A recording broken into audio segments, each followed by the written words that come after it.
Time now for Back Pages Tonight here on Sky Sports News, bringing you a first look at the sports stories in the morning's newspapers. And joining us tonight are Jonathan Liew from The Guardian and the Sun's football editor Charlie Wyett. Welcome along to you both. We'll hear from you very shortly. Let's just run you through the back pages as they stand this Thursday evening. McIlroy in a hole. Yes, Rory has struggled in his opening round at Royal Troon. Seeking to end this long wait for another major victory, Northern Irishman needs a miracle second round to make the cut at the Open. 7 over after today. From the eye to the mail. And again, Rory horror show. McIlroy's Open dream dies as nightmare round leads him 13 shots. Behind shock leader, yes, that shock leader, is Daniel Brown. Let's tell you more about him in the Sun. Rookie Dan's express start. He's missed 6 out of his last 8 cuts. Daniel Brown only just got in through the last Open qualifying event, but Rory off the rails is the big headline. McIlroy Open bids, hits, buffers, and somersault by Pope and Co. is also at the top of that paper, with England dominating the first day of the second test against the West Indies. In the Telegraph, Rory goes off the rails, but unknown Brown on track for glory. Yes, it is Dan Brown, so plenty of angels and demons and Da Vinci Code references, I'm sure, in the pieces making tomorrow's papers. And also Svenja and Eriksson with an opinion piece. FA must go for the best, even if he's foreign. Maybe he might say that, pictured there with Fabio Capello, one of the other former England managers from abroad. OK, let's move on from the Telegraph to the Express. Dan Thames Troon, there he is. Journeyman Brown, 29 years of age, hits the heights, well ranked 272. But McIlroy admits that his hopes of ending the major weight are already over. You can see there Graham Potter having been given a qualification by Leeds Beckett University and honoured by them.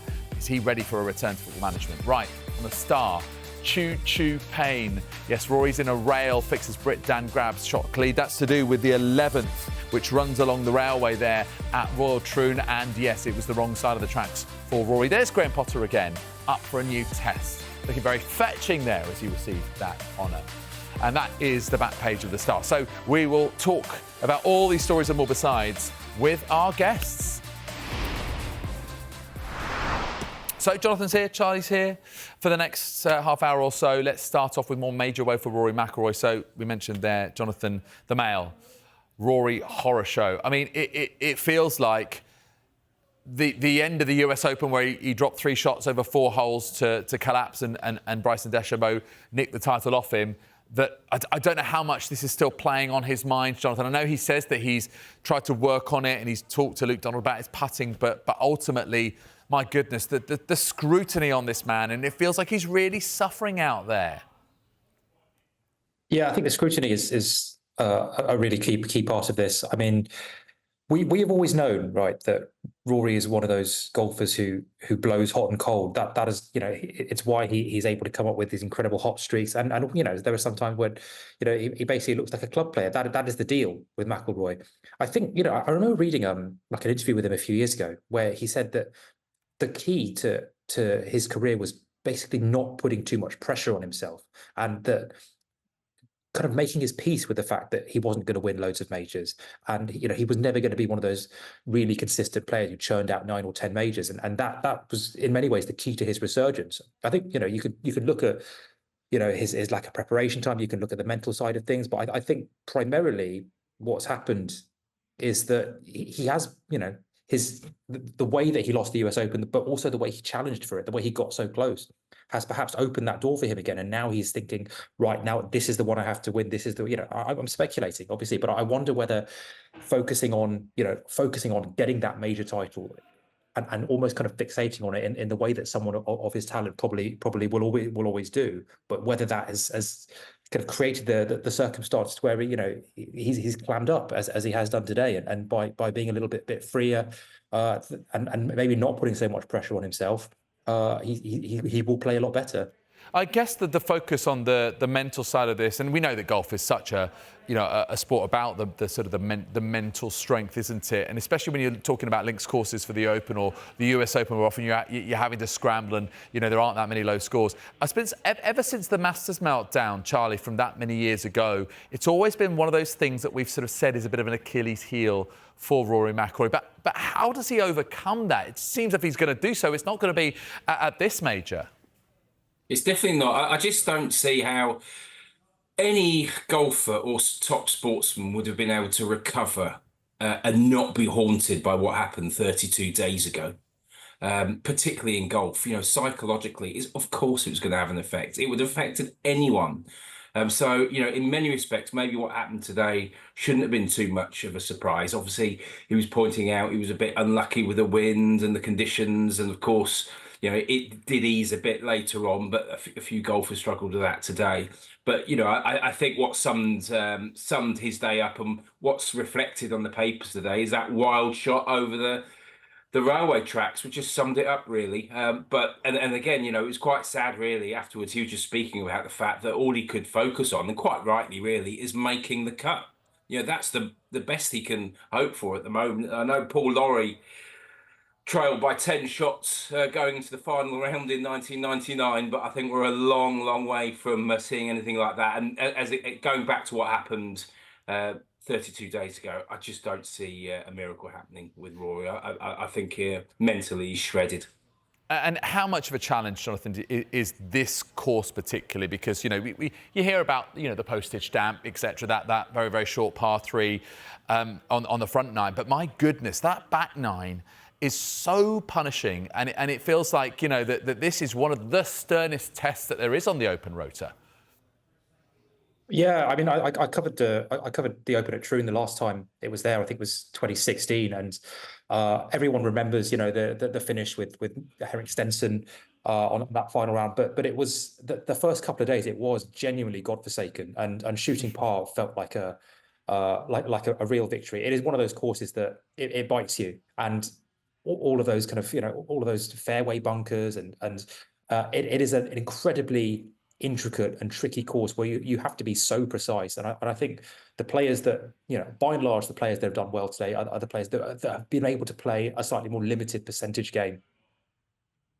But, and I'm going to go for it, I'm sorry, I can't resist. If there's anyone who's going to unlock the Da Vinci Code of Troon, yeah, I know. Not even a titter from Wyett over there. It is Dan Brown. I know, Jonathan. Same for you. It's Dan Brown.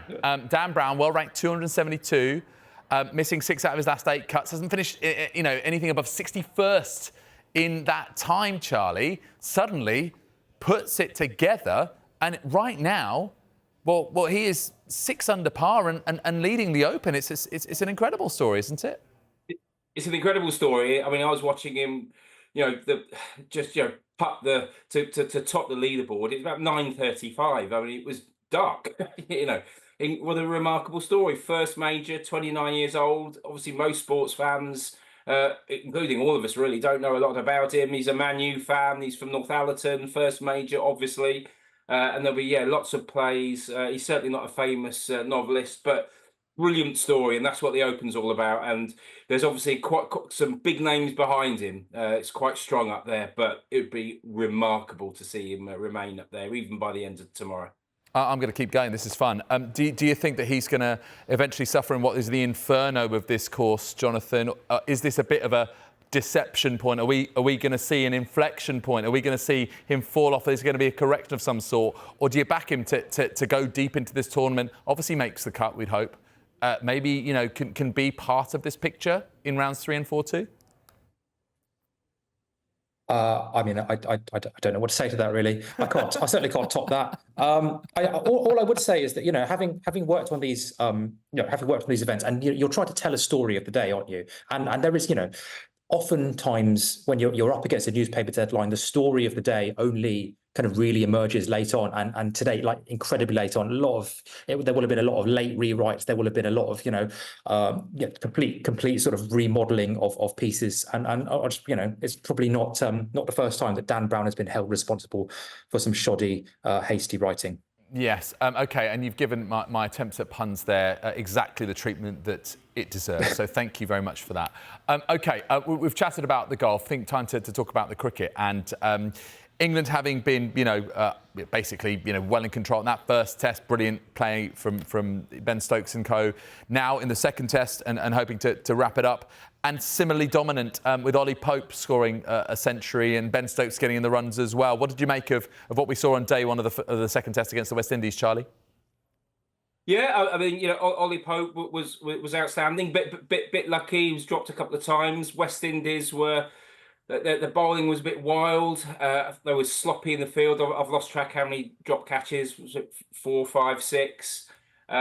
Missed stumping as well. So they could have done a lot better. It's great to get 416. Probably really should have been 300. They could have been limited to. But so yeah, good day for England. Was a bit of a surprise that they were put into bat, but in the end, yeah, they made it count. Jonathan, what do you make of the sort of the state of this Test team right now? We know that the shortcomings of the limited over side. We know about the ultimate disappointment of the T20 World Cup and the nature in which England went out. But where do you see the sort of state of play and where they're at now in Test cricket? Because it doesn't feel like this West Indies side are going to pose much of a test of them. No, and this is people talk about this as a transitional England side, building towards the next Ashes. Obviously, Broad went last summer, Anderson first Test this summer, and I think it's almost like two different sides because the bowling attack is being retooled. It's in many ways it's being completely kind of revamped. So Anderson's obviously out. Wood's come back in. They've basically thrown their lot in with Shoaib Bashir as the spin option. There's Gus Atkinson. There's the likes of Dylan Pennington, who will probably we'll see at some point this summer. On the other side of things, if you look at the top 6, that is basically a really fixed, stable top 6. It's the formula that they've gone for. Obviously, JB Smith has come in at 7. That's pretty like for like swap. So it's almost like this 2-track side where you have the batters who are basically trying to hit some form and trying to mold, and trying to win Test matches, and the bowling attack, which is almost trying to find its feet in Test cricket. And I think it'll be enough for West Indies and Sri Lanka this summer because England will always be a force to be reckoned with in home conditions. But I think the real test of this side and these bowlers is how they perform when England go on tour to Pakistan. And in terms of this transition period, Jonathan, I mean, obviously you mentioned the 2 bowlers there that have been such mainstays for England in Stuart Broad and then James Anderson finally, calling it a day with England in the last match. But who then do you see will take on that mantle of leading the bowling attack? I mean, I suppose the most obvious answer is Chris Woakes. But do you think it might be a younger gun who does lead? We saw Gus Atkinson bowl brilliantly in the last match. Yeah, I think the formula that they're trying to sort of pivot towards, and Rob Key has been really quite open about this, is pace. They look at how that Australian attack and actually now the Indian attack in all conditions. They have 85-mile-an-hour fast bowlers who can move the ball, who can move the new ball and do a job with the old ball. I think Woakes obviously still has a role to play in English conditions. I think Ollie Robinson as well, but they are clearly pivoting towards guys like Gus Atkinson and Mark Wood. And I think the door is still open for Jofra Archer if he can get his fitness. If he can get his fitness to a place where he can play a full Test series. I think the England management have not given up on him playing some kind of role in the Ashes and wanting to build an attack around pace rather than kind of the more technical seam bowling that perhaps has been England attacked in the past. Yeah, and express pace at that too. Okay, fantastic. Thank you for the moment, gents. I think we're going to talk a bit of football after the break. We'll have a look more of tomorrow's stories, including this in the Telegraph. Sven-Göran Eriksson, who's of course managing number 4, he's questioned why another foreign manager cannot lead the England national team after the resignation of Gareth Southgate. More to come in a couple of minutes. Stay with us.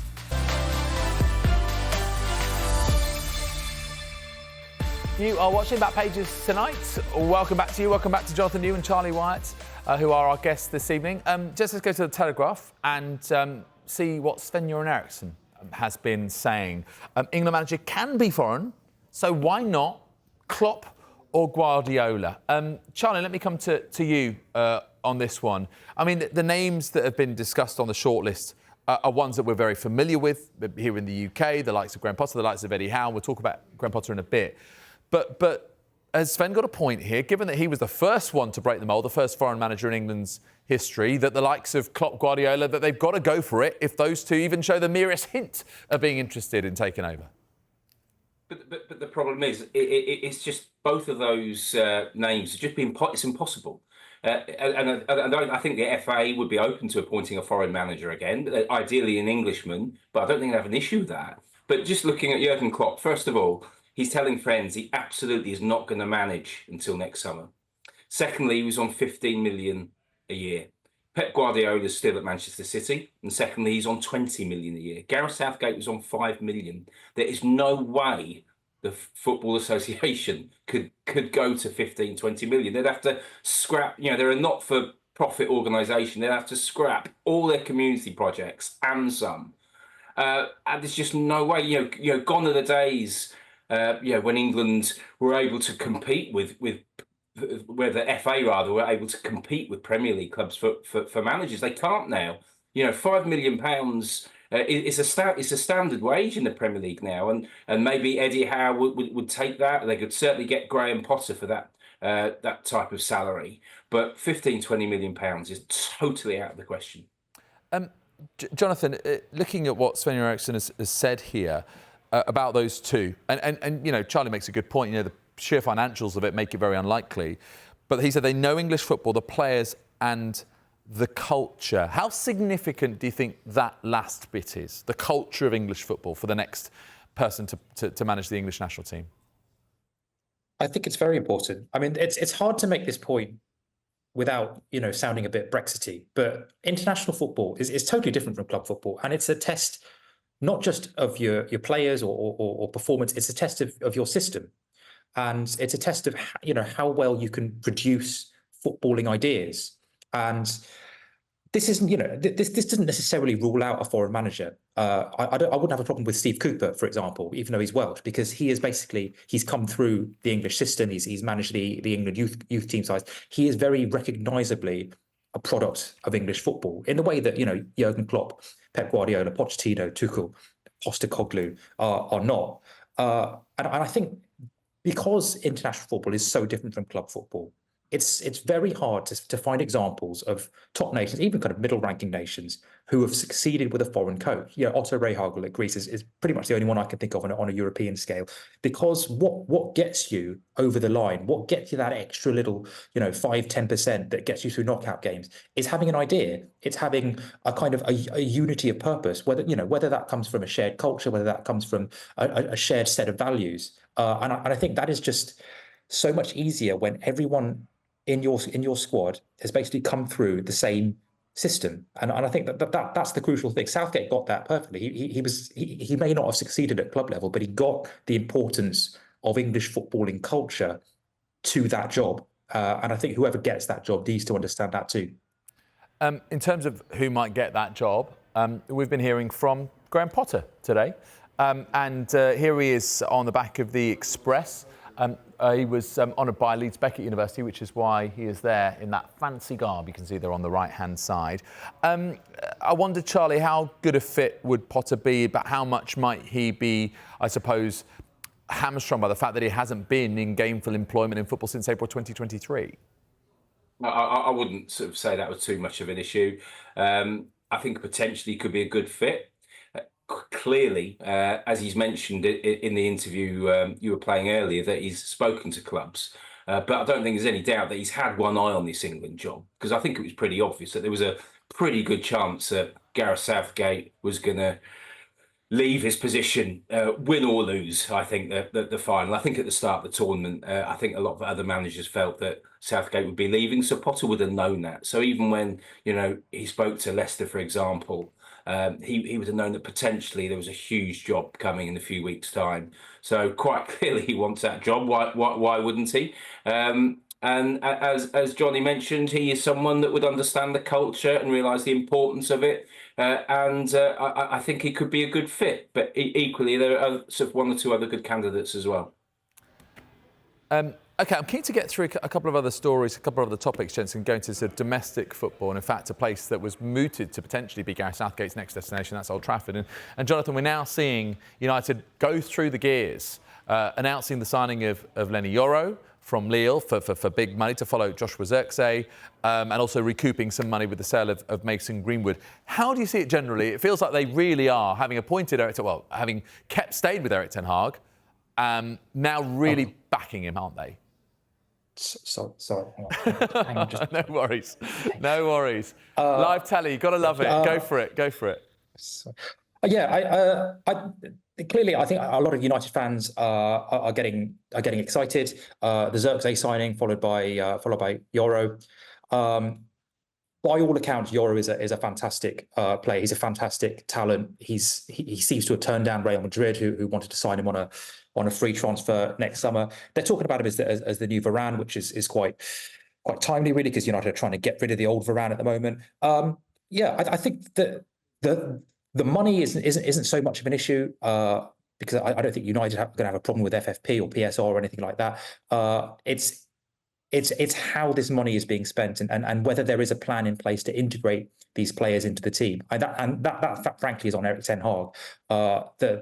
The much vaunted new backroom team at United will have identified players who they think they can do a job, but also, crucially, have resale value that aren't going to be a drain on the books for years to come, which has been a really major flaw in United transfer policy for years. So I think these new signings point to a shift in that kind of direction as well. What about you, Charlie? Things seem to be shaping up. United doing their business early as well. It's not like they're taking their time to bring these players in. They're really hitting the ground running now. Yeah, I've got a lot more faith in United's recruitment now they've made the change and they've got Dan Ashworth there. You only have to look at what happened at Newcastle and the signings that were made there. That pretty much they got them all spot on. And I think that'll be the case that United did. This one, Yoro, is a lot of money for an 18-year-old. As Johnny said, Real Madrid, a lot of clubs, PSG, have all looked at him, wanted him. I think it wouldn't surprise me if United still get another centre-half, maybe Branthwaite still. They'd have to do some other sort of business, but I don't think that he'll be the only one. So I still think they're going to bring a lot of players in. Over, £500 million Ten Hag spent now, but you still feel as though he's sort of starting from scratch to a degree. But I think if I was a Man United fan, I'd have a lot more confidence with what's happening now. We'll see how they kick off the season. Thank you very much indeed, gents, for your company tonight. To Jonathan, to Charlie, and especially to Jonathan's cat and that briefest of cameos. We always love animals on Sky Sports News, and you have provided, good sir. Thank you.